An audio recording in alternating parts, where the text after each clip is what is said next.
Russia Ukraine మధ్య మరోసారి ఉద్రిక్తత నెలకొంది. ఉక్రెయిన్లోని బెలారస్ సరిహద్దుల్లో ఉన్న చెర్నోబిల్ అణు విద్యుత్ కేంద్రం రియాక్టర్పై దాడి ఘటనలో కలకలం రేగింది. రియాక్టర్లోని 4వ పవర్ యూనిట్ను డ్రోన్ ఢీకొనడంతో మంటలు వ్యాపించాయి. అదృష్టవశాత్తు రియాక్టర్ నుంచి ఎలాంటి రేడియేషన్ వెలువడలేదు. రష్యా డ్రోన్ దాడి వల్లే రియాక్టర్ షీల్డ్ ధ్వంసమైందని ఉక్రెయిన్ అధ్యక్షుడు జెలెన్స్కీ ఆరోపించారు. అయితే అణు కేంద్రాలపై తాము దాడి చేయలేదని, ఉక్రెయిన్ ఆరోపణలు నిజం కాదని రష్యా ప్రకటించింది.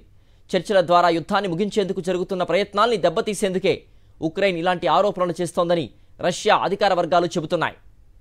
రష్యా ఉక్రెయిన్ మధ్య మరోసారి ఉద్రిక్తత నెలకొంది. ఉక్రెయిన్లోని బెలారస్ సరిహద్దుల్లో ఉన్న చెర్నోబిల్ అణు విద్యుత్ కేంద్రం రియాక్టర్పై దాడి ఘటనలో కలకలం రేగింది. రియాక్టర్లోని 4వ పవర్ యూనిట్ను డ్రోన్ ఢీకొనడంతో మంటలు వ్యాపించాయి. అదృష్టవశాత్తు రియాక్టర్ నుంచి ఎలాంటి రేడియేషన్ వెలువడలేదు. రష్యా డ్రోన్ దాడి వల్లే రియాక్టర్ షీల్డ్ ధ్వంసమైందని ఉక్రెయిన్ అధ్యక్షుడు జెలెన్స్కీ ఆరోపించారు. అయితే అణు కేంద్రాలపై తాము దాడి చేయలేదని, ఉక్రెయిన్ ఆరోపణలు నిజం కాదని రష్యా ప్రకటించింది. చర్చల ద్వారా యుద్ధాన్ని ముగించేందుకు జరుగుతున్న ప్రయత్నాల్ని దెబ్బతీసేందుకే ఉక్రెయిన్ ఇలాంటి ఆరోపణలు చేస్తోందని రష్యా అధికార వర్గాలు చెబుతున్నాయి.